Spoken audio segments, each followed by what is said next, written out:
超過10萬個單位，相當於全港7年吸納量嘅一手供應。2026年去庫存繼續係發展商當務之急要處理嘅事宜，只不過地區上就可能有轉變，而且展望2026年嘅新盤焦點，有啲地方都值得我哋關注，馬上同大家去逐一預覽下。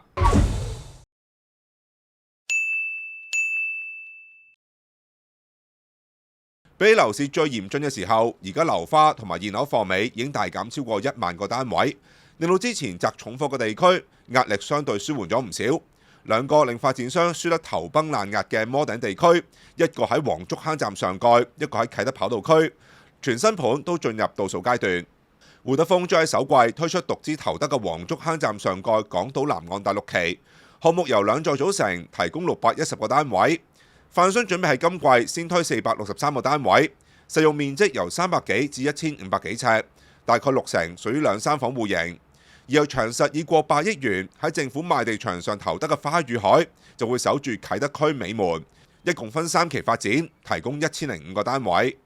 2026年新盤主要戰場重心會轉移去到2個全新盤嘅區域，其中之一係土瓜灣。除咗恒基舊年先推出區內一目，剩低嘅2期411個單位都有可能係今年推出之外，一街之隔係由市建局收購嘅舊樓，並早前邀請發展商入標嘅發展項目，早已經係成熟嘅階段可以推出。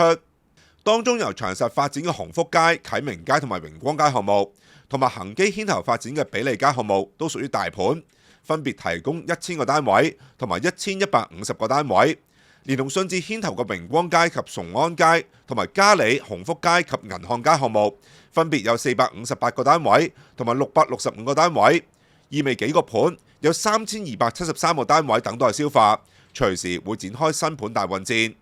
而第二個區份就係古洞區，呢個睇落有鐵路效應嘅項目，會由錦上路站延伸支線去到柏雍河附近嘅坳頭站，接住落嚟就係牛潭尾站，去到新田站，之後就去到古洞站。但區內最少有4個推出項目，當中有3個都喺2021年以摩頂價投得嘅用地，可以點樣去貨都備受關注。其中永泰喺2021年6月以26億1千萬，相當於地價9208蚊，投得個古洞住宅地皮，命名為雲香，一共提供765個單位，講足1年都未推。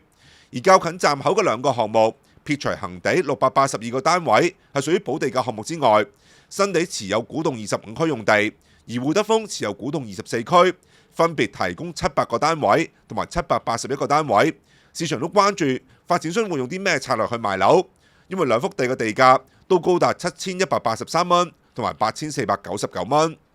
2026年都仲有啲樓盤值得關注。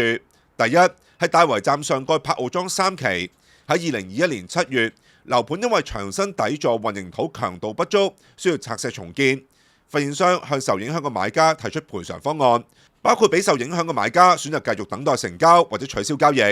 令樓花期長達4年9個月。全盤892個單位，當中賣出單位有500個都取消交易。當各大發展商都準備去庫存嘅時候，曾經出現醜聞嘅樓盤，憑藉佢鐵路上蓋嘅因素，可唔可以抵消一切呢？如果發展商選擇喺價格上高讓步，對於等待交易嘅買家又會唔會更加不滿呢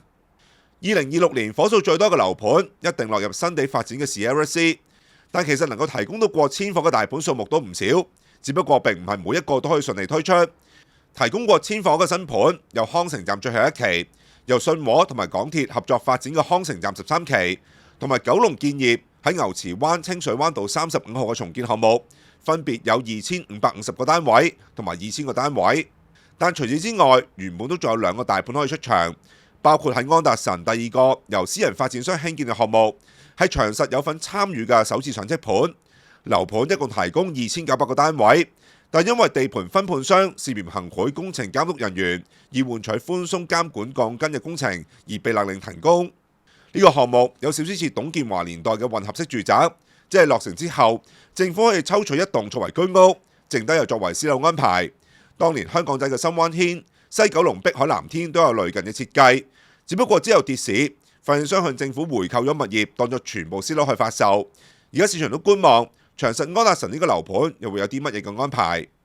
新地同興盛創建合作嘅掃管笏項目，可以提供1326個住宅單位，都被譽為星提2期。自從2024年中傳出爛尾之後，當時新地澄清只係按市場變化作出設計改動，但嚟到今日樓盤繼續人去樓空，連棚網棚架都拆咗，並冇任何新進展。